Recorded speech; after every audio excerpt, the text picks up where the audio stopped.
Muy buenos días, amigos cibernautas. Gracias nuevamente por estar con nosotros hoy en esta edición de Sentido Común, en la que voy a tener el enorme placer y privilegio de hablar con una persona admirada por muchos en el mundo. Y cuando uno dice eso, no lo dice así porque suena bonito, sino porque en el caso de nuestro invitado de hoy, es verdad.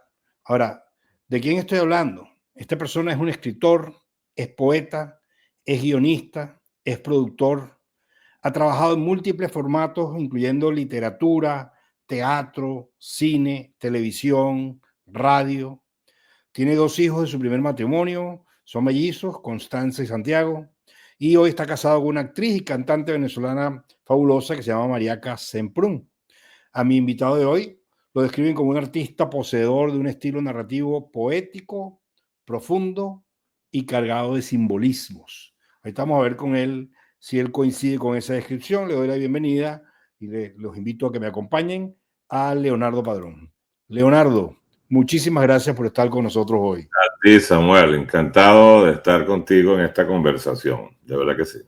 A mí muchas cosas me gustan de hacer esto, pero creo que lo que destaco arrancando es que he aprendido mucho de ti para hacer la entrevista. Y si ya te respetaba, ahora te respeto y te admiro aún más.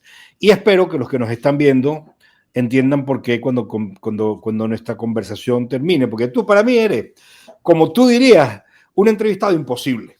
Y la gente que no conozca eso se va a dar cuenta por qué digo imposible dentro de un rato, porque vamos a hablar de eso. Mira, Leonardo, tú has escrito novelas, poesías, series, películas, libros infantiles, has hecho radio, televisión, como mencioné, teatro, eres padre, eres esposo, bueno, un creativo redondo, un ser humano completo, una celebridad en Venezuela y el mundo, como dije al principio. Ahora yo te pregunto, ¿qué eres primero? ¿Eres escritor? ¿Eres esposo? ¿Eres papá? ¿Eres artista? ¿Cómo te defines tú a ti mismo primero? Bueno, creo que básicamente me defino, ¿sabes cómo me defino? Como hijo único. Es decir, Hijo único, hijo único. Yo fui hijo único y yo siento que eso me definió muchísimo en la vida. El tener ese maridaje tan temprano con la soledad, porque digamos, no estuve relacionado con hermanos, no, en mi casa éramos mi mamá y yo. Mi mamá fue madre soltera. Eso me ha definido mi nivel de introspección permanente. Yo estoy viajando todo el tiempo hacia mí mismo, ¿no? Y bueno, creo que eso me hizo encontrar la poesía como forma expresiva, quizás la más poderosa, a la vez la más misteriosa y la más inaprensible para dialogar con mis fantasmas, con mis preguntas, con mis miedos. Pero yo siento que eso es lo que a mí me ha definido. A partir de allí se generó esa onda expansiva que ha sido mi vida, pues, en sus distintas manifestaciones. Entonces, tu primera exploración fue con la poesía, antes de escribir otras cosas. Sí, sin duda. Bueno, yo garrapateé unos cuentos al principio y fueron 2 cuentos. Me acuerdo puntualmente, tendría 14 años, se los enseñé a unos amigos de un primo mío que eran mayores que yo, eran tipos que andaban además, unos peludos, unos hippies, que andaban oyendo todo el tiempo Frank Zappa, 10 Years After, y toda esa música me permeó por dentro, y ellos me dijeron, oye, vale, esto está bueno, esto está bueno. Pero más nunca volví a ensayar el cuento, fíjate.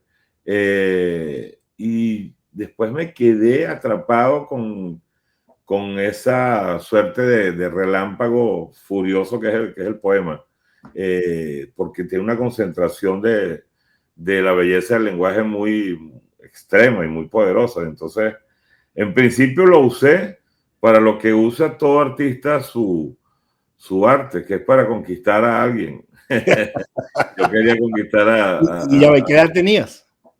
Tendría 16 años ya cuando estaba ya escribiendo poemas de guerrilla amorosa, pues, ¿no? O sea, básicamente necesitaba tú franquear ciertas defensas para entrar en el territorio a conquistar. Tú habrás tenido la oportunidad de contactar con alguna de esas chicas que en ese momento tratabas de conquistar. ¿Qué dirán hoy? Bueno, sí, me acuerdo una que me dijo, oye, yo tengo por ahí guardadas unas cosas tuyas que pueden valer mucho dinero ahora. Ahora bien, tú empezaste estudiando, según entiendo, y si cometo algún error conceptual, por favor, siéntete libre de corregirlo, pero entiendo que estudiaste ingeniería de sonido en una Sí. universidad americana que se llama Tennessee Technological University. Y no, tú lo dejas en un punto y te devuelves para Venezuela y estudias letras en la Universidad Católica Andrés Bello. Ajá. Y al final de tu estudio participas en un taller de cine que dio el Consejo Nacional de la Cultura, ¿no? Mientras pasaba todo esto, obviamente tú te estabas ya formando profesionalmente. Ahora, la primera pregunta, ¿por qué? ¿Qué te lleva a darte cuenta que la ingeniería de sonido no era lo tuyo? Y dejar lo que tenías, que era la posibilidad de vivir en Estados Unidos, para devolverte a Venezuela a estudiar letras. Bueno, porque obviamente yo lo que estaba persiguiendo era como una suerte de sueño adolescente, que era ser músico. Digamos, yo toda mi vida he consumido mucha música. Sobre todo en esa época era absolutamente adicto al rock sinfónico. Y me seducía muchísimo la posibilidad de formar parte de una banda de rock y vivir esa experiencia, ¿no? Obviamente, muy temprano detecté que no tenía el más mínimo talento para la música. O sea, el ¿Pero talento tocabas era un para... instrumento o no, ni tocabas nada? No, Simplemente. sí, toqué, por ejemplo, quería tocar guitarra, empecé por el 4, pero después, digamos, deserté muy rápidamente, ¿no? Y entonces dije, bueno, pero fíjate que en el mundo de la música hay un oficio que está muy cosido a lo que yo me había graduado en ciencias, estaba de moda en mi generación, era la generación como de los ingenieros, pues, ¿no? ¿Sabes que hubo primero, la gente quería ser médico y después querían ser abogado? En mi generación, lo que estaba de moda era como ser ingeniero, ¿no? En sus diversas ramificaciones.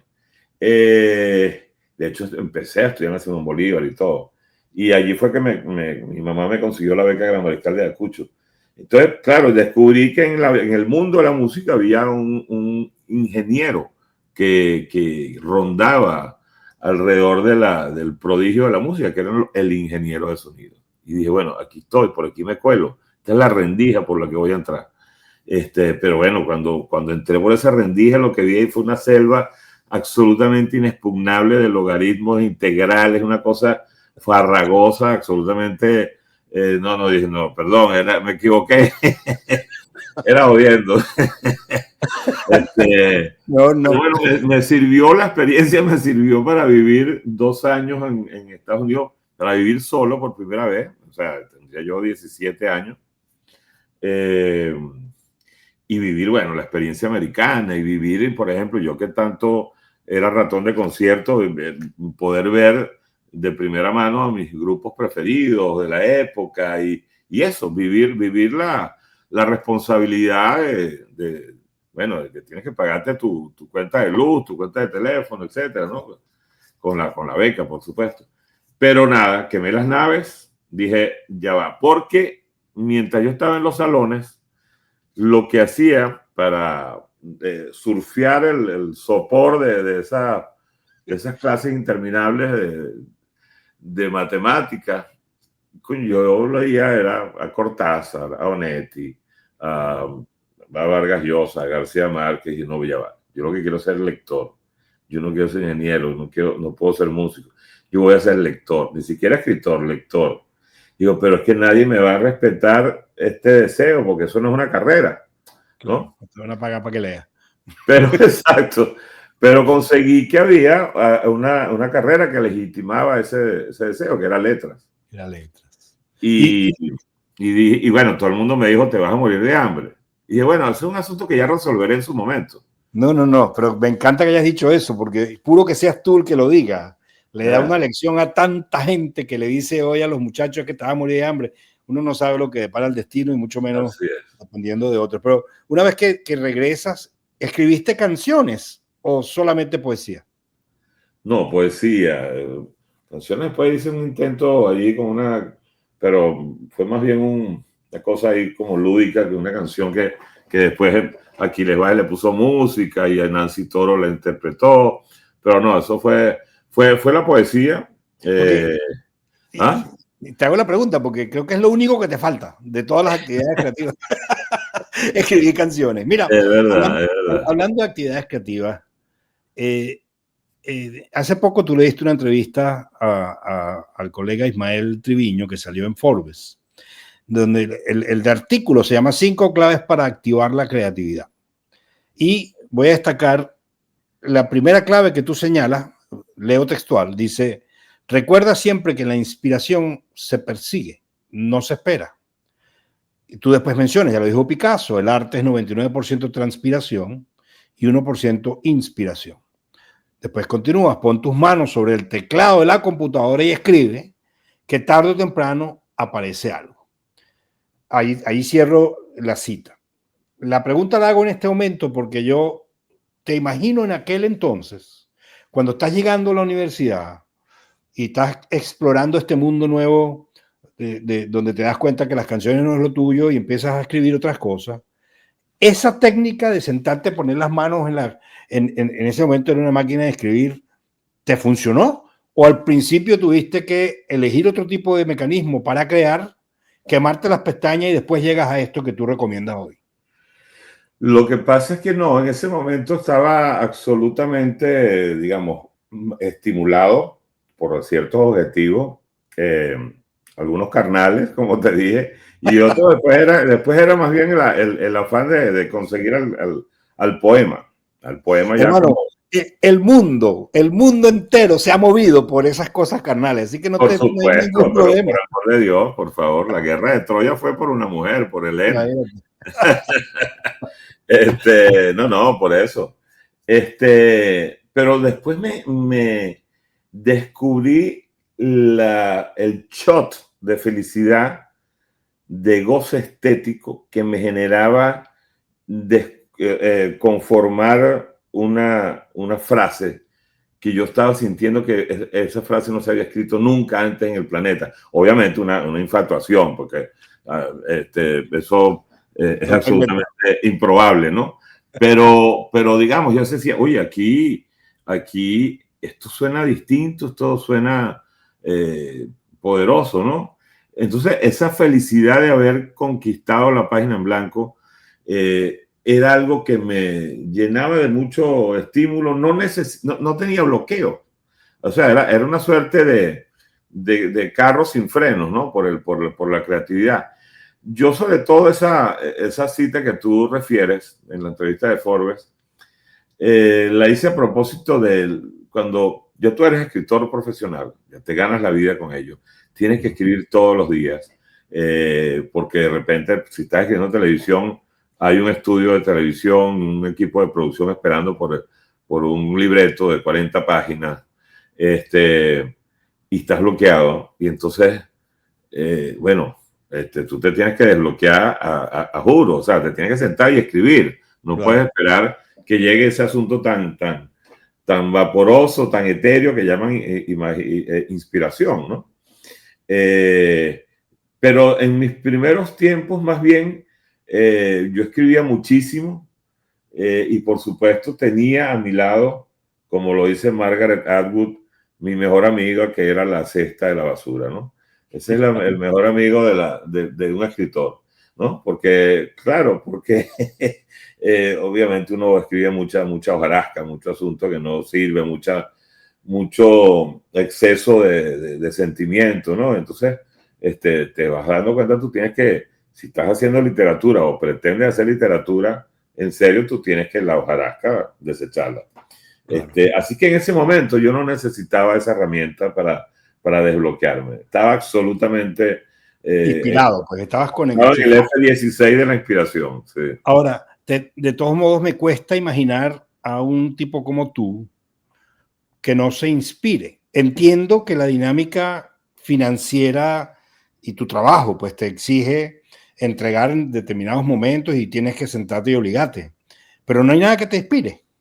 No, por supuesto. Bueno, y creo que yo lo comento en ese artículo. A mí hay muchas cosas, es decir, la misma lectura de los maestros es decir, yo cuando estoy, como cuando yo quiero entrar en mood creativo,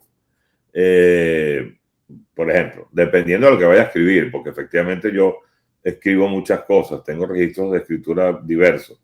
Pero si yo quiero escribir un poema, tengo la idea, tengo más o menos la sensación, pero tengo días que no me he acercado al ejercicio de la escritura poética, bueno, de repente voy, entonces agarro un libro de Antonio Gamoneda, que es un poeta español que me encanta, o agarro un libro de Juan Sánchez Peláez, de Cadenas, de Vallejo, de cualquier gran poeta que para mí ha sido como parte de mi familia poética, y me empiezo a leerlo y entro como en el mood de la creación poética, ¿no?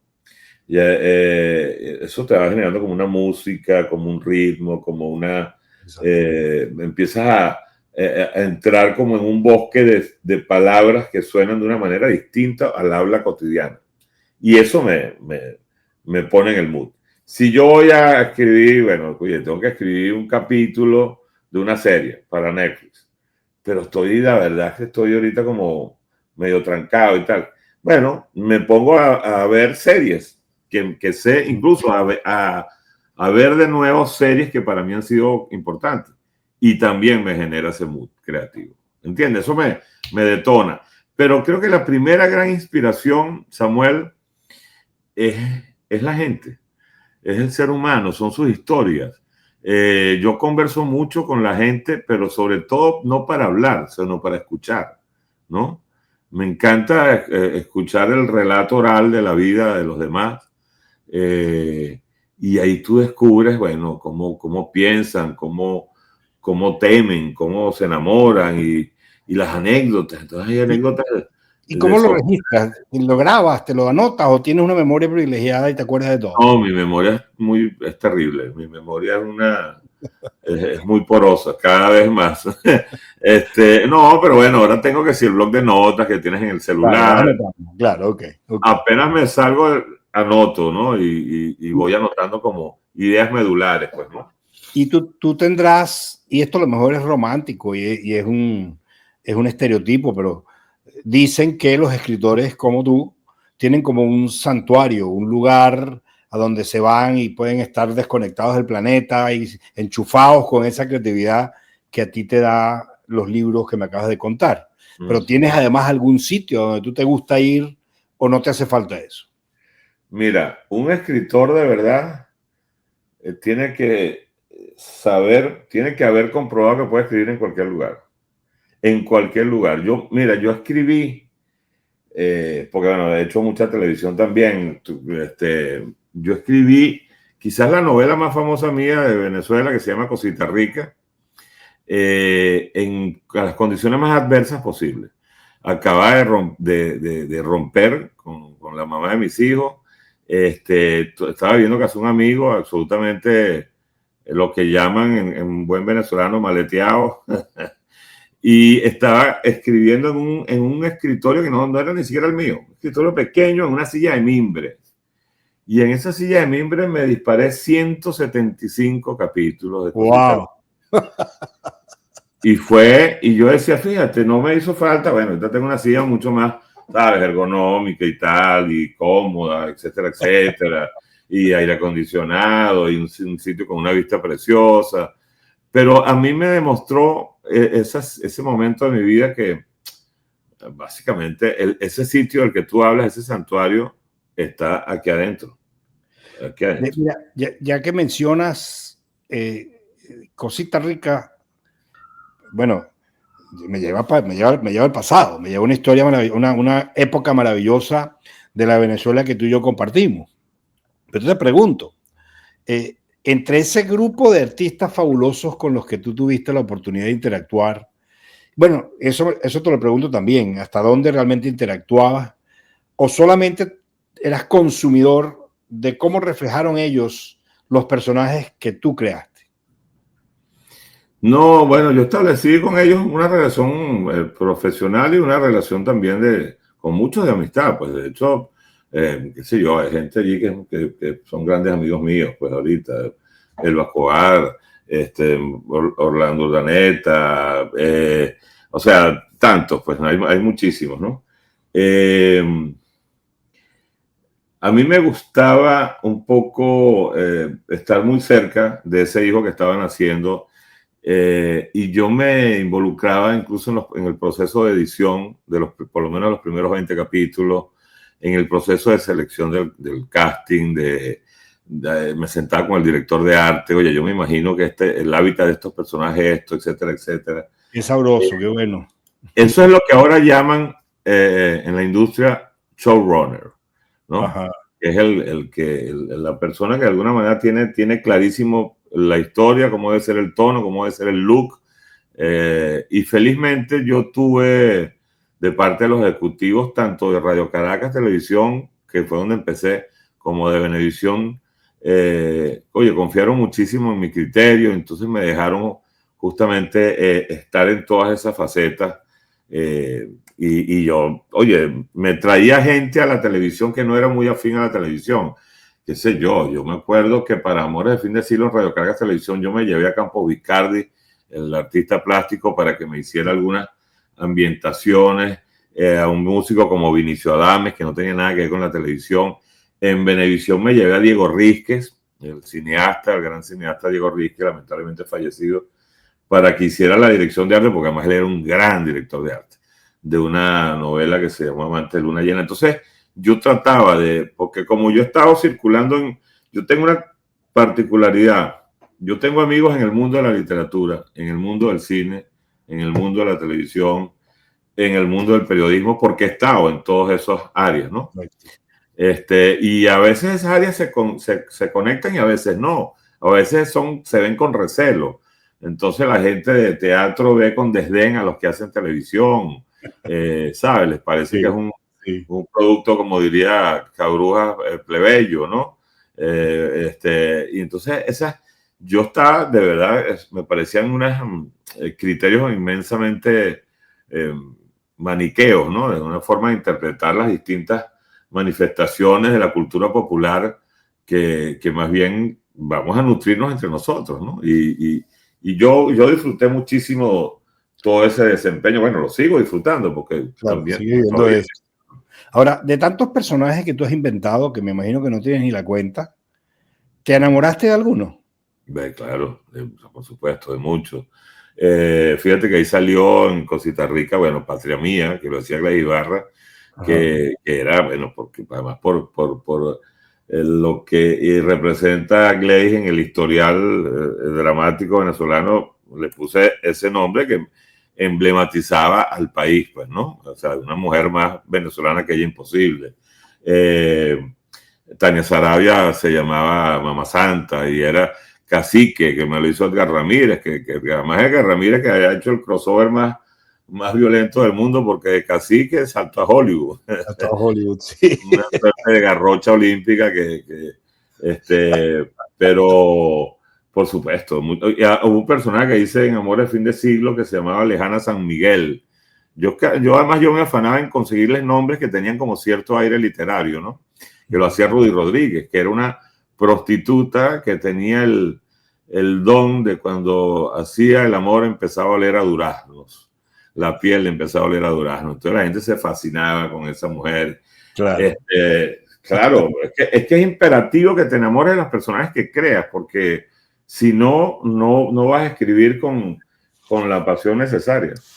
¿Alguna vez te ha pasado, esto a lo mejor es jaladito, pero igual te lo pregunto, que te enfrentas con una situación en tu vida y te preguntes cómo reaccionaría uno de tus personajes? Jaladito. Ok, podemos pasarla, no pasa nada. Pero está bien, es una pregunta súper original. O sea, pero es que la verdad es que no. Fíjate que no. en el momento de la escritura lo tenía que hacer a cada rato, ¿no? Es decir, yo estoy escribiendo una escena entre Cacique y María Suspiro y entonces yo sabía que, bueno, este es un tipo que es buhonero y es un tipo, un caraqueño muy caraqueño en su manera de ser y esta niña es una niña que tiene también una manera de asumir la vida con una ligereza, etcétera, etcétera. Entonces, eso me hacía que cada vez que yo iba a poner un parlamento, cada uno de ellos me ponía en sus zapatos. Claro. Un escritor se está poniendo debajo de la piel de otra gente a cada rato. Es parte del oficio, ¿no? Pero ahora, en la vida real, no, porque ya serían unos niveles de esquizofrenia inquietantes. ¿Y te has arrepentido de algún personaje? Y bueno, lo que me he arrepentido es de personajes que de repente tenían más potencial y quizás no le terminé dando la complejidad que ameritaba. Lo que pasa es que yo mismo me metí en camisa de 11 varas porque, sobre todo en Venezuela, mis historias eran corales. Entonces los elencos eran gigantescos, ¿no? Siempre decían los ejecutivos, viene una novela de Leonardo Padrón, vamos a vaciar el presupuesto otra vez porque, claro, había que contratar un gentío, ¿no? Bueno, pero ganaban bien, no hay que ponernos tristes. Por supuesto. A mí no me dolía eso en lo absoluto. Pero a la gente lo agradecía porque además eran elencos todos eran estrellas y estrellas por excelentes actores, ¿no? Entonces, en fin, era un poco ese el modus operandi, ¿no? Ahora, perdón, te interrumpiste. No, adelante. Me llevas a Venezuela, por supuesto no podríamos conversar contigo sin hablar de Venezuela y precisamente tú trabajaste tanto en Venevisión como en Radio Caracas, conociste los esquemas de producción de estas dos empresas enormes y ahora estás en Estados Unidos trabajando nada más y nada menos que para Netflix. ¿Cómo sientes las diferencias? Haciendo la salvedad de la época, obviamente hay un montón de cosas diferentes porque la tecnología lo permite, pero en términos de el proceso que te llevó a tener novelas en Venezuela y el proceso que te lleva a tener series en los Estados Unidos, ¿qué ves de igual y qué ves de diferente?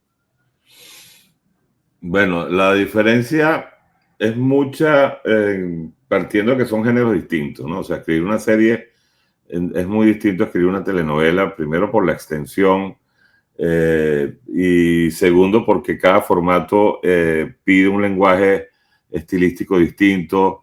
Además, ahorita, por ejemplo, la televisión que se hace, felizmente, bueno, ha madurado, ha evolucionado. Entonces, las series, por ejemplo, están muy alimentadas con el lenguaje del cine, ¿no? Entonces tú te permites hacer estructuras narrativas donde hay dobles tiempos, ¿no? Presente y pasado, te permites ser más elusivo, te permites ser menos explícito. En la televisión abierta siempre había ese menosprecio, sobre todo de parte de los ejecutivos que decían, mira, acuérdate que lo que hagas, era una expresión que a mí me indignaba, ¿no? Decía, tiene que subir cerro, ¿no? Lo que vayas a escribir. Que era una manera bastante déspota de subestimar a la audiencia, ¿no? Y subir cerro significa, oye, no te pongas muy sofisticado y tal. Muy sofisticado, no te lees mucho, es una cosa que sea potable, que lo pueda leer todo el mundo, porque acuérdate que la idea es que lo vean las grandes masas, que ahí hay mucha gente iletrada, con un nivel de formación cultural mínimo. Y yo decía, bueno, pero lo interesante, lo precioso sería justamente hacer bajar al cerro, o sea, acercarlo, activarles la curiosidad, ese gusano invisible, intangible y poderoso que es el momento en que la gente se encuentra con una historia que no sabe por qué lo atrapó o algo que te emociona, cuando te emociona una obra de arte y sientes el estremecimiento de la belleza, así no la comprendas, ¿no? Porque eso es la maravilla del arte. Tú no tienes que comprender el arte, claro, tú tienes que sentirlo. Y entonces, bueno, eso me hacía de alguna manera siempre está como un conflicto creativo, ¿no? Con los esquemas tradicionales de la televisión. Ahorita, en cambio, estoy escribiendo con muchísima más libertad creativa. O sea, a mí más bien me dicen, bueno, despliega, por supuesto, tus cosas, propon, ¿no? Ser disruptivo. Ojo, tampoco es que te dan toda la luz verde del mundo, pero sí tienes la posibilidad de ser mucho más atrevido. Pues. Pero, ¿tú crees que conseguiste quebrar ese paradigma equivocado de tiene que subir cerro? ¿Tú lograste que bajaran? Bueno, fíjate, yo creo que es decir, mis novelas, felizmente, hablando de Venezuela y felizmente Sí. en Estados Unidos también me ha ido muy bien, siempre fueron novelas que ganaron el rating, ¿no? Y eran las novelas de las 9 de la noche, o sea, te entregaban una responsabilidad inmensa. Tú lo sabes muy bien, en Venezuela, en los canales de televisión, el corazón de la programación era la telenovela. Si la telenovela que estaba al aire, la estelar, pegaba el programa que estaba antes a las 8, pegaba el que estaba después a las 10, entonces iba generando una onda expansiva y de repente el canal conquistaba el primer lugar, o sea, por una novela lograba hacer eso, encender la pantalla del canal. Y yo francamente, yo jamás bajé el nivel de los diálogos o el nivel de lo que yo quería contar. Por supuesto, sabía que estaba escribiendo televisión y no estaba escribiendo un libro de poesía. Entonces, por supuesto, no me volvía loco, es decir, tú tienes que saber en qué formato estás escribiendo y a quién vas a dirigir. Pero bueno, creo que yo logré que mucha gente se asomara a ver cosas que a lo mejor no habían visto antes o lo habían visto de otra manera. Pero bueno, es un monstruo muy, muy complicado. Mira, ¿y cuándo te fuiste de Venezuela? ¿Por qué te fuiste? Bueno, yo no me fui, me fueron, ¿no? Sí, yo lo he contado ya por allí. Mi esposa y yo, Mariaca, vinimos por 10 días y íbamos a reunirnos para producir aquí el musical de Piaf, que yo escribí y que ella protagonizó. Y estando aquí recibí una llamada donde me dijeron, mira, no, si te está esperando el SEBIN cuando vuelvas, tienen 2-3 días llamando a la línea aérea preguntando en qué vuelo vuelves.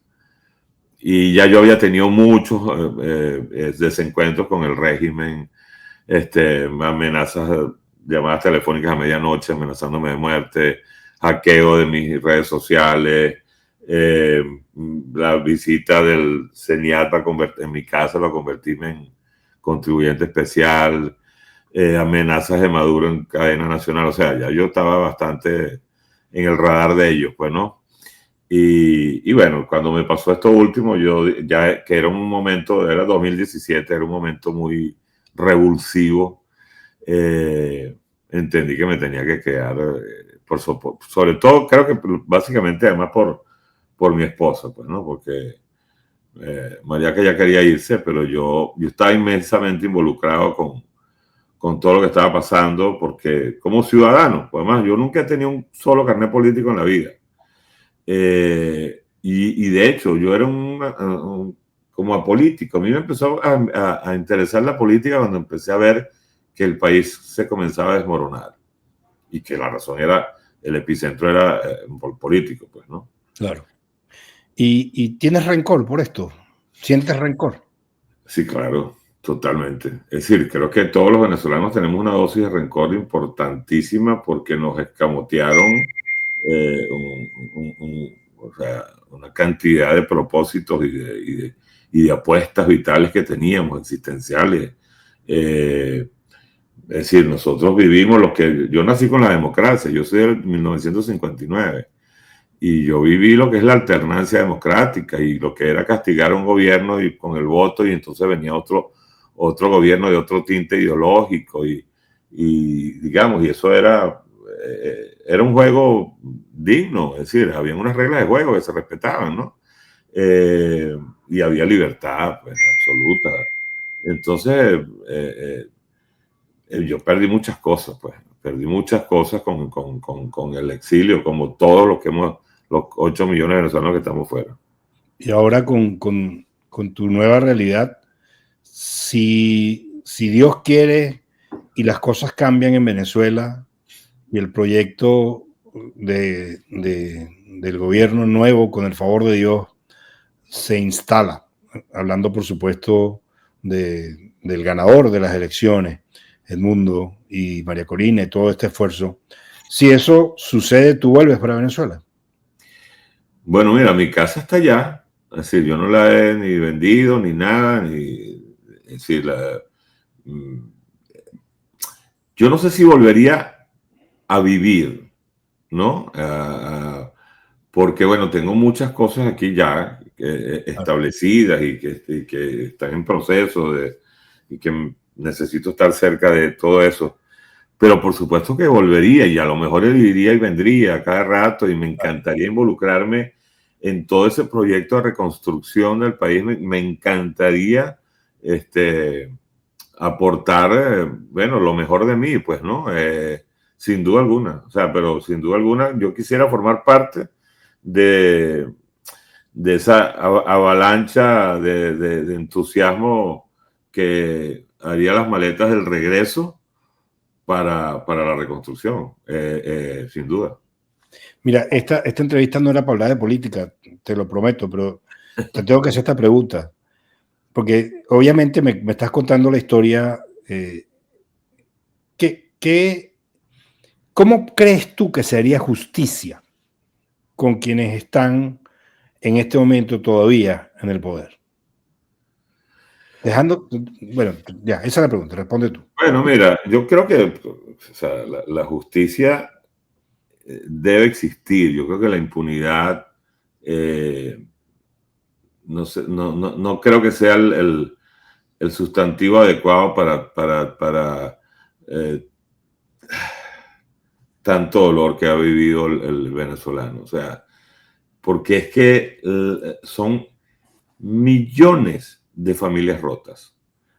Familias rotas, absolutamente desmembradas, que gente que no se ha vuelto a ver en 8 o 10 años, gente que se ha muerto lejos de sus seres más queridos, te has perdido de ver, no sé, crecer hijos, hermanos, etc. O sea, eso es un daño irreversible, ¿no?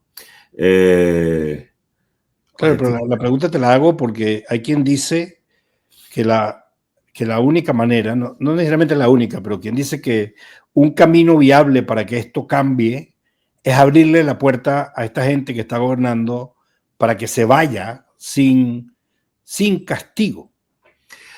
Bueno, a ver, es que yo sí creo que efectivamente, tal como están planteadas las cosas, o sea, estamos en un país secuestrado. Los secuestradores son unos tipos de una crueldad y una sordidez moral enorme. Entonces, efectivamente, hay que negociar y negociar implica, ok, la única manera que podamos hacer que ustedes se vayan es, bueno, que sea una salida sin mayores consecuencias legales, etcétera, etcétera.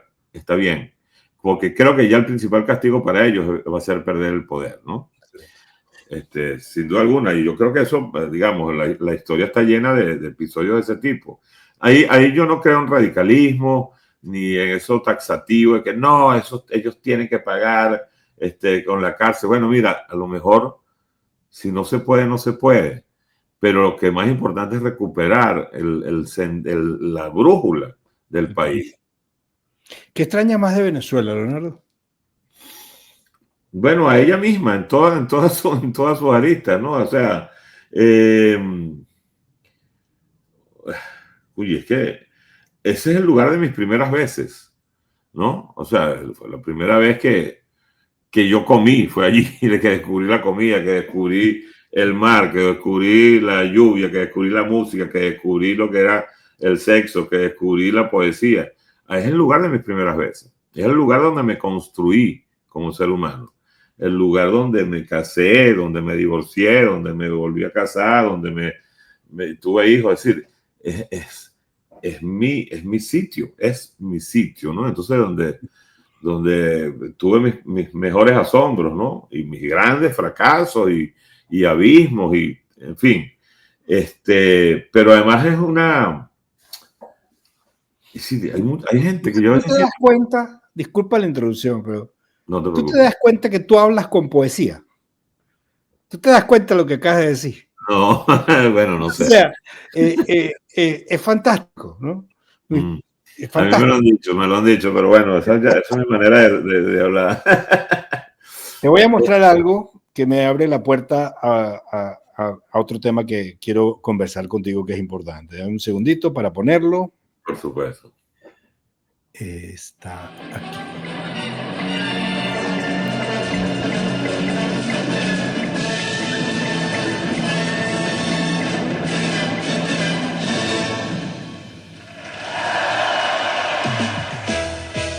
A Gustavo Dudamel, la fama y el trabajo lo tienen secuestrado.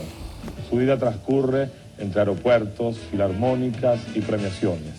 Él es el mejor ejemplo de lo que ha ocurrido en Venezuela con el Sistema Nacional de Orquestas Juveniles e Infantiles, concebido por el maestro José Antonio Abreu. La gran hazaña ha sido lograr que en los barrios más pobres de este país muchos de sus niños crezcan con un violín, una flauta o un contrabajo. ¿Cuántos futuros Dudamel habrá en estos momentos naciendo en esos barrios? Ha llegado la hora de conocer de su propia voz la historia personal de Gustavo Dudamel.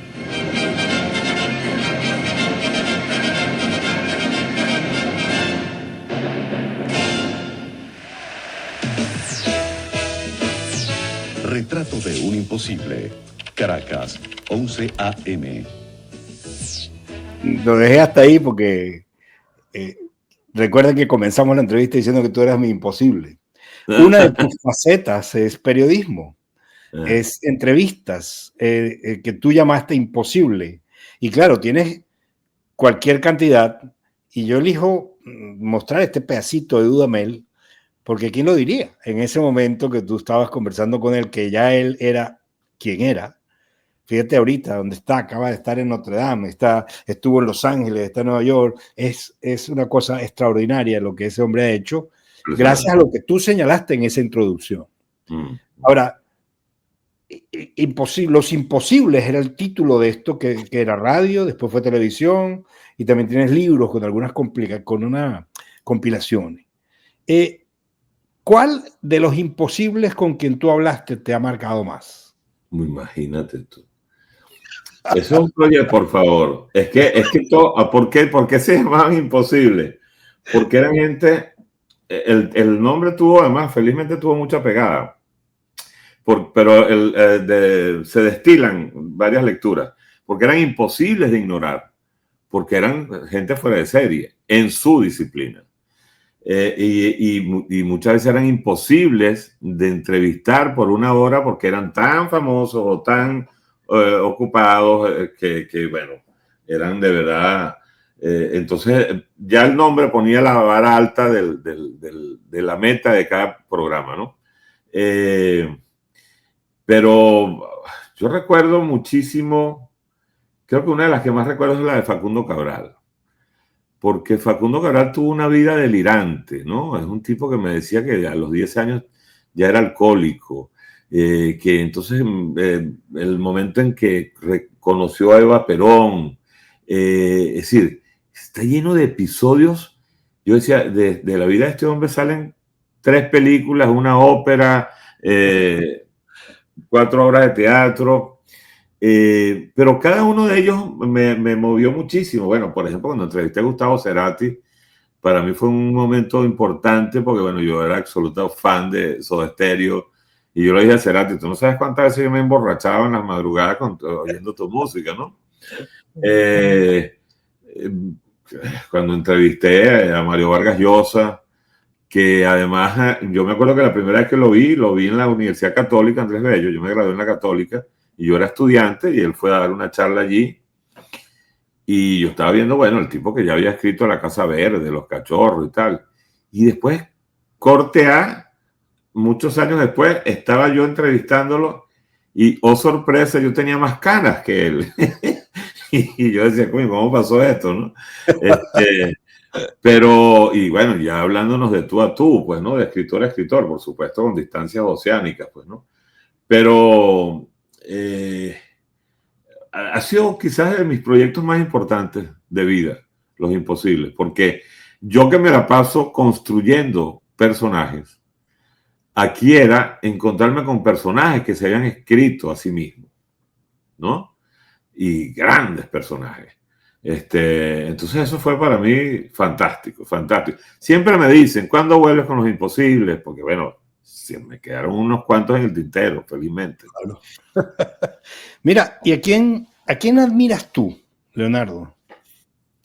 Yo admiro a mucha gente. Sabes que a mí me gusta celebrar, incluso me gusta celebrar a mis contemporáneos. Yo a veces siento que hay gente, el mundo del arte también es un mundo lleno de egos, ¿no? Y de egoísmos y de mezquindades y de miserias. Pues las he visto en todas las áreas, las he visto en televisión, las he visto en literatura, que la gente supondría, bueno, no, aquí son gente elevada, superiores espiritualmente. No, mentira, en la literatura también hay, en la poesía hay mucha gente con mucho ego y mucha mezquindad. Pero te lo digo porque yo una vez escribí un libro que era prácticamente un libro de crítica literaria celebrando la poesía de mis contemporáneos, de gente de mi edad, que podían ser rivales, pero claro. Yo decía, oye, a mí me encanta cuando yo veo a un amigo mío que me sorprende con su prosa o con su inteligencia. Es que esa pregunta depende del área, además, si es en la música, si es en la literatura, en fin. Okay, déjame preguntarte algo distinto, pero con respecto a lo mismo. Imaginemos, como dicen en inglés, bear with me, sigue conmigo este ejercicio mental.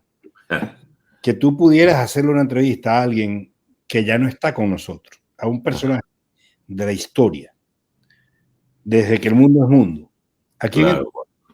Ok, ahí hay más gente que los que están vivos, pero... Bueno, pero...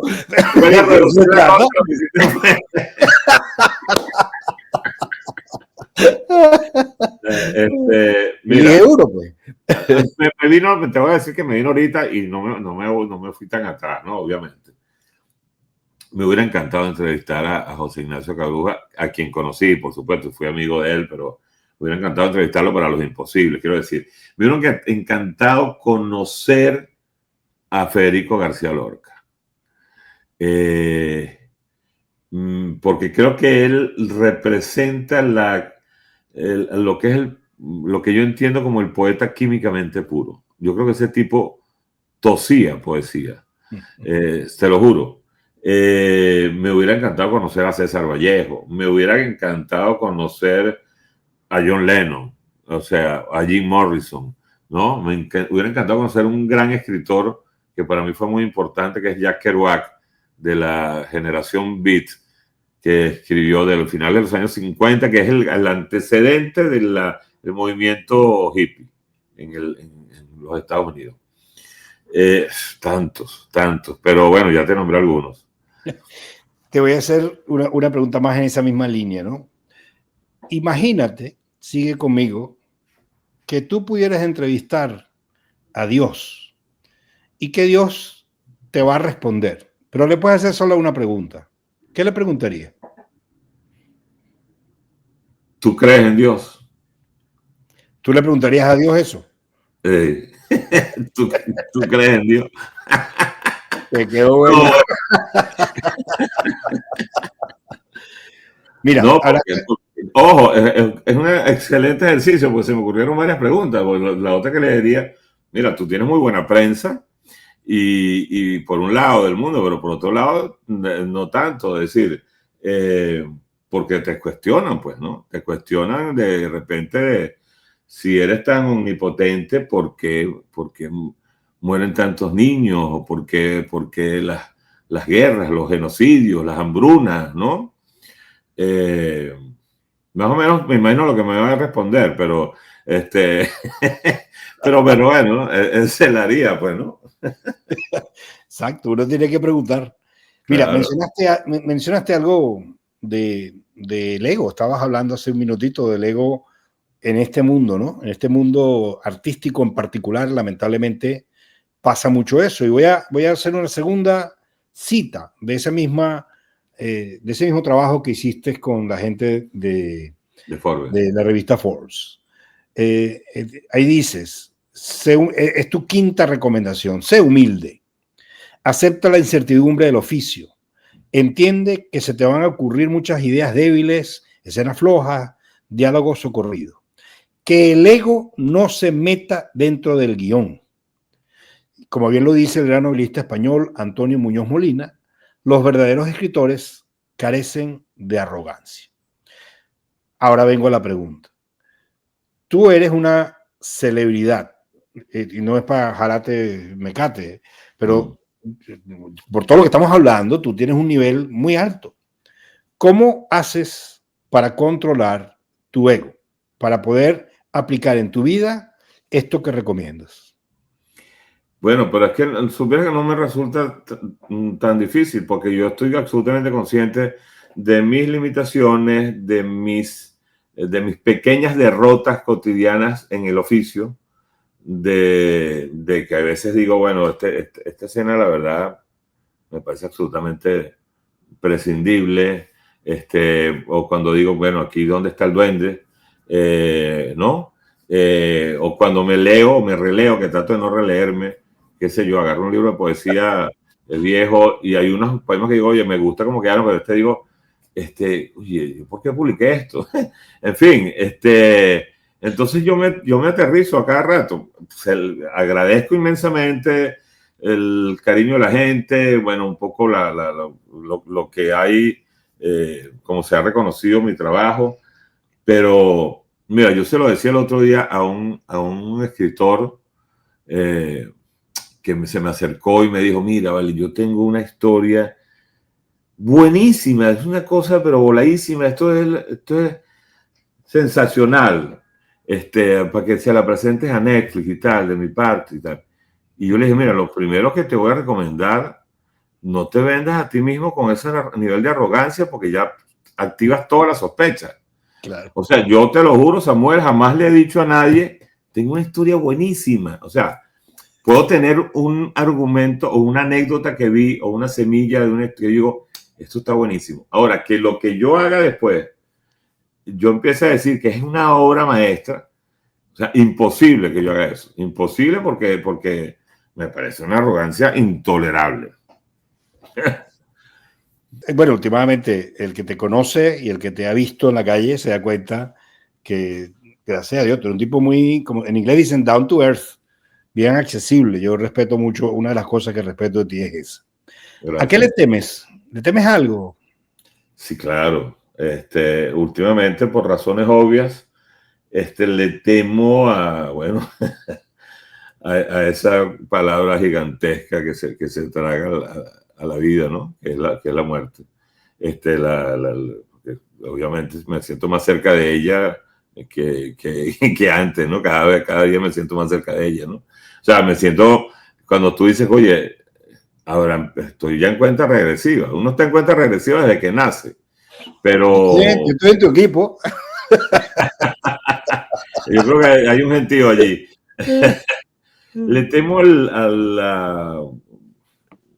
bueno, esa cosa que de repente a tantos seres humanos asalta bruscamente, ¿no? Inesperadamente, que es la enfermedad, las enfermedades dolorosas, penosas, ¿no?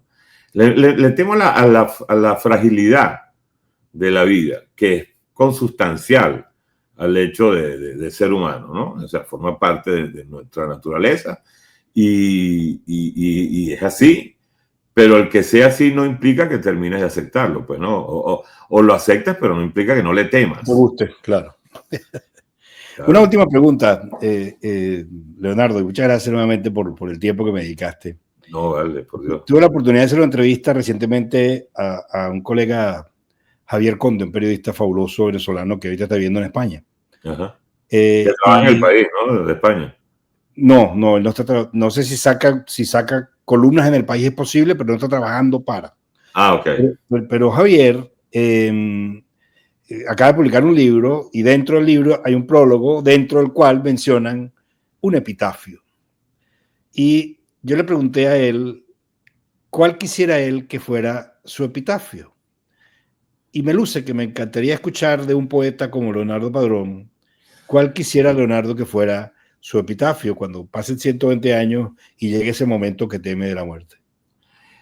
Imagínate, tú me estás pidiendo que te diga en segundos, quizás lo que sería el texto más importante que escribiría, porque que va a quedar como las últimas palabras. Ay, Dios te proteja. No, no es una pregunta pavosa, no es el propósito. No, pero digamos, es como no sé, la verdad es que no lo sé, pero creo que tendría que ser algo así como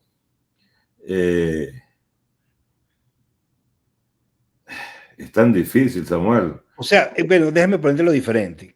¿Qué quisieras tú que esté reflejado en tu epitafio? Porque no necesariamente lo vas a escribir tú, lo puede escribir alguien. ¿Qué quieres que se vea ahí, que quede ahí de lo que dejó en su vida Leonardo Padrón? Algo así como que él vivió persiguiendo la belleza eternamente. Él vivió en el estremecimiento de la poesía. Eso. ¿De qué manera mejor podríamos terminar esta conversación? Yo sé que hay quien me dice, no seas pavoso, no preguntes eso. No, a mí me parece fabuloso lo que me acabas de decir, me parece fabulosa la conversación y te agradezco infinitamente porque como dije al principio y cierro con esto, tú eras mi imposible y me diste el honor de poderte entrevistar. Te lo agradezco muchísimo. No, vale, disfruté muchísimo la conversa contigo. De verdad, muchas gracias. Preguntas inteligentes, sensatas, detonantes de conversación sabrosa y eso se respeta. Además, hiciste algo que yo también, como yo entrevisté tanta gente, yo hacía algo que como cuando a mí me entrevistaron mucho, antes de yo empezar a entrevistar, y yo lo primero que hice fue revisar qué es lo que a mí me molesta cuando me entrevisten. Y es sentir que la persona no se preparó para la entrevista. Pero tú lo que me has demostrado es rigor, oficio, profesionalismo, sensibilidad y respeto. Además que, pues, entonces, por lo tanto, ha sido delicioso conversar contigo. Te agradezco muchísimo, Leonardo. En sentido común serás bienvenido siempre. Si tienes, si un día quieres hablar de política solamente, pues con muchísimo gusto estaré una hora hablando contigo. Que tengas felicidad hoy y siempre. Muchas gracias. Dios te bendiga. Igual para ti. Esté muy bien. Gracias. Amigos, gracias por estar con nosotros hoy en este sentido común, que yo lo disfruté muchísimo. Espero que ustedes también. Nos vemos próximamente en aquí su programa Sentido Común.